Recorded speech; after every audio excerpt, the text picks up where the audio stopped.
Do you know how many seasons Israel has? The internet will tell you two, but the real answer is one.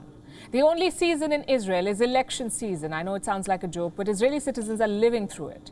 On Monday, the ruling coalition dropped a surprise. They will be dissolving the parliament next week, which means Israel will have yet another election, their fifth one in less than 4 years. Prime Minister Naftali Bennett says he tried everything to save the government, but in the end, dissolving it was the better option. Listen in.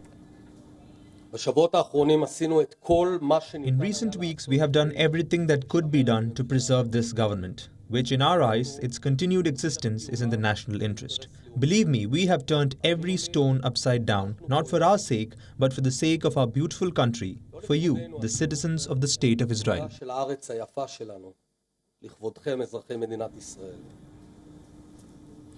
Bennett's government had just completed 1 year in power. His coalition was supposed to be the big change, the post-Netanyahu political class. So what happened?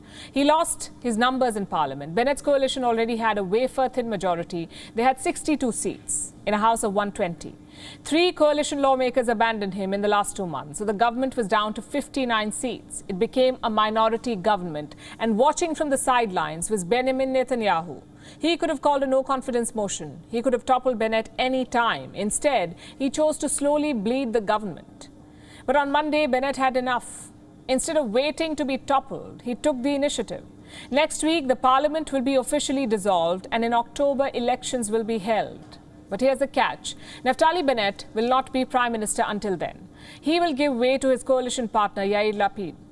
It was part of the deal they struck last year. If the parliament is dissolved, Lapid takes over as caretaker prime minister. And what a time to take charge. US President Joe Biden is visiting Israel next month. Tensions with Iran are rising every day. And opinion polls are predicting another fractured mandate. And if that happens, Lapid could remain prime minister for a long time.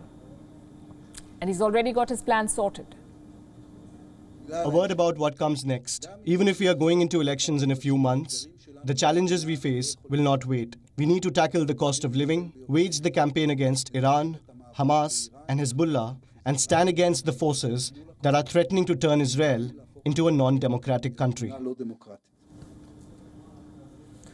This crisis could be an opportunity for Benjamin Netanyahu. His Likud party is still the largest bloc in parliament. His brand of politics is still immensely popular. But Netanyahu will have to make changes. This is the era of coalitions. Even Netanyahu needs partners to form government. In fact, Israel has always had a coalition government. And those partners that Netanyahu wants could have different ideologies. Take Bennett's coalition, for instance. It has a hard-right faction, an Arab party, and also some leftist lawmakers. But let's leave the politics aside for the moment. Let's talk about the logistics. This will be Israel's 5th election in 3.5 years. And that's 3.5 years of political uncertainty. How long can this keep up? At what point do Israeli voters start losing faith? Well, some of them already have. I'm not happy. I think the country needs stability, and having elections every several months or even every year is not good. I think that the election is just a waste of time and a waste of money, and I don't think that something will change now in the political field. Exactly the problem. Every country needs a stable government to function, especially a country like Israel. It is grappling with multiple challenges simultaneously. The unrest in the West Bank, Iran's growing nuclear threat, the pressure from Arab neighbors. And to tackle all of this, Israel needs a stable government, not elections every 5 months. And this time, in fact, the stakes are even higher because tensions are rising in West Asia, the latest theater in the Persian Gulf. US and Iranian warships had a near miss on Monday. Here's what American officials say. 3 Iranian vessels zipped past their ships at high speed. They came within 50 yards of each other. One miscalculation and they could have crashed. Such incidents are becoming quite frequent in the Persian Gulf. In late April, there was another one. US warships fired warning shots at Iranian vessels. Washington claims the Iranian ships were harassing them.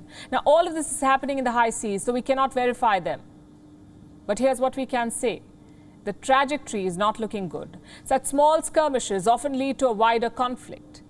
And those considerations could also influence the elections in Israel. Just think about it. If the conflict escalates, Israelis will have to choose. Lapid and Bennett offer them continuity.